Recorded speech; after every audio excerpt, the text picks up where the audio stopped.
Cities in the U.S. are engulfed in protests. U.S. President Donald Trump has threatened to unleash the military to restore law and order. Those are his words.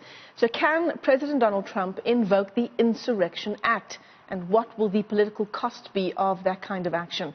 Let's get you some analysis of what's unfolding there. We're joined via our Skype line by Professor John Stremlau, International Relations Professor at Wits University. Professor, thanks again for your time this morning. Where do we begin to unpack Donald Trump's presidency? Perhaps that stunt yesterday that saw him tear-gassing protesters so effectively he could stage a photo op at St. John's Episcopal Church. Perhaps that says it all.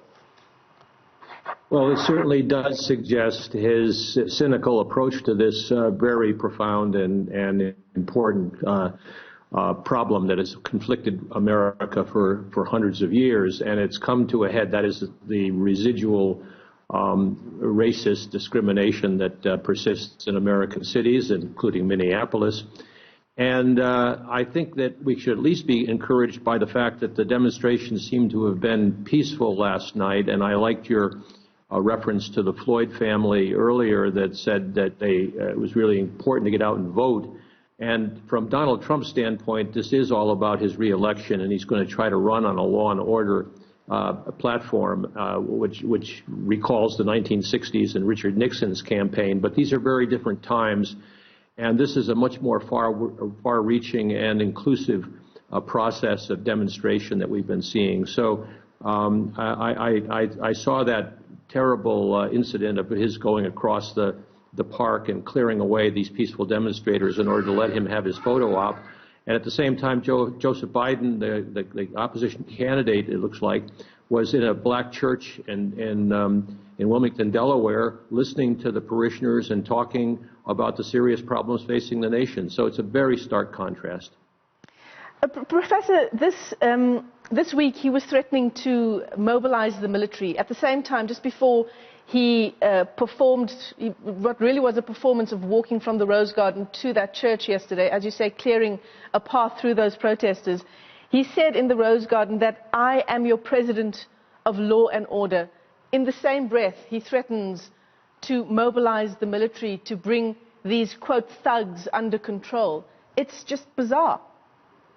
Well, it is. I'm glad you used that term. Law and order requires civil support and cooperation.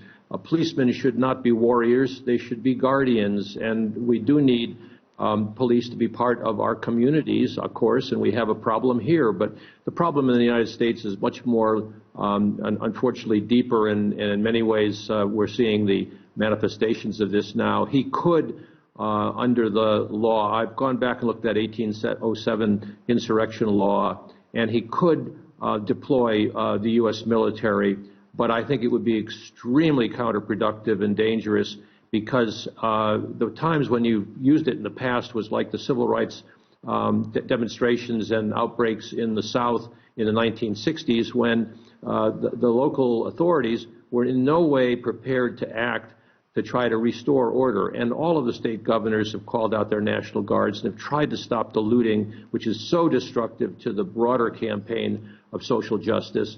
And I think that maybe we'll get through this, but it's going to be a very difficult a few weeks and months and right through the November election.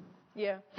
I want to actually just turn our attention to the Star this morning, the front page of the Star here in South Africa, in Johannesburg this morning, with this photograph of Terrence Monahan, who's the chief of police in New York City, hugging one of the protesters. And, you know, you talked about police not being these securocrats, but, you know, showing empathy.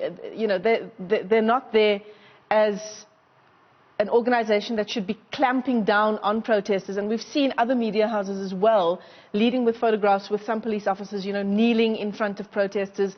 Others have been praying with protesters. So there's been some criticism of the media as well, you know, showing only one side of the protest.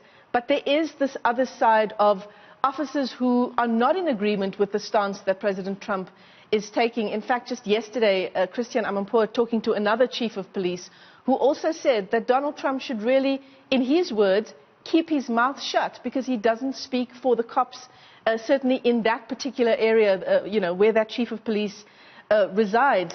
So there are multiple facets, as you say, to the story. There certainly are, and at the heart of this, of course, is the long tradition of using the police to keep African Americans in their, quote, place, unquote. And so you had some very conservative and a lot of Trump supporters within the rank and the file of the police who have felt it was their job to sort of muscle their way through, and that's what we saw in the Chalkin strangling of George Floyd in Minneapolis.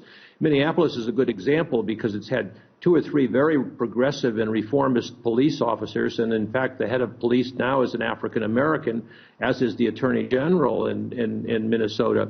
But getting the rank and file police to reform requires a societal movement, and I thought maybe we were at the tipping point here where Americans were finally realizing that unless they come to terms with their long-standing history of separation and segregation in the case of Minneapolis in residential housing and in economic opportunity, that with the COVID crisis and with the unemployment crisis would dramatize the need to have a more inclusive and more fair and equitable approach to American politics. But I may be an idealistic here in thinking that is possible. I do think it still is, though.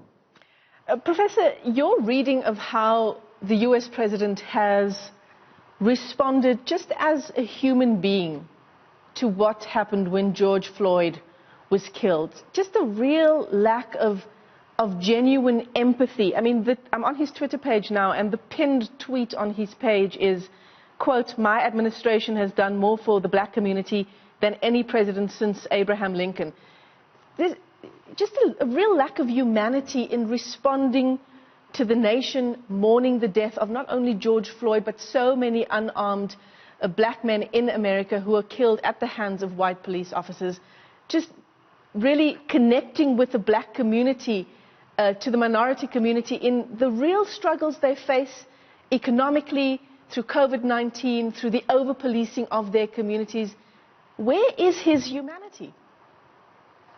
Michelle, I'd be dishonest if I said I knew, because I've never seen a leader quite like this, and I know the circumstances on which his election occurred are kind of peculiar, but I don't think we can take any of his words all that seriously, since he has such an inveterate tendency to lie, and he has been recorded now by the fact checkers that I do respect, 20,000, approaching 20,000 lies during the course of his 3 years of presidency, or misrepresentation. So that it really is a peculiar leader, and after having a forthright leader like Barack Obama as his predecessor, I wonder what's going to happen in this campaign, and that's what it's all about, and that's why the Floyd family said it's really, really important for the turnout this year to be really fulsome and have a healthy debate. America is still a democracy, but it is a democracy under enormous stress right now, in crisis. So Donald Trump is just making matters worse. Yeah, absolutely. Well, Professor John Stremlau, we're out of time. Thanks so much for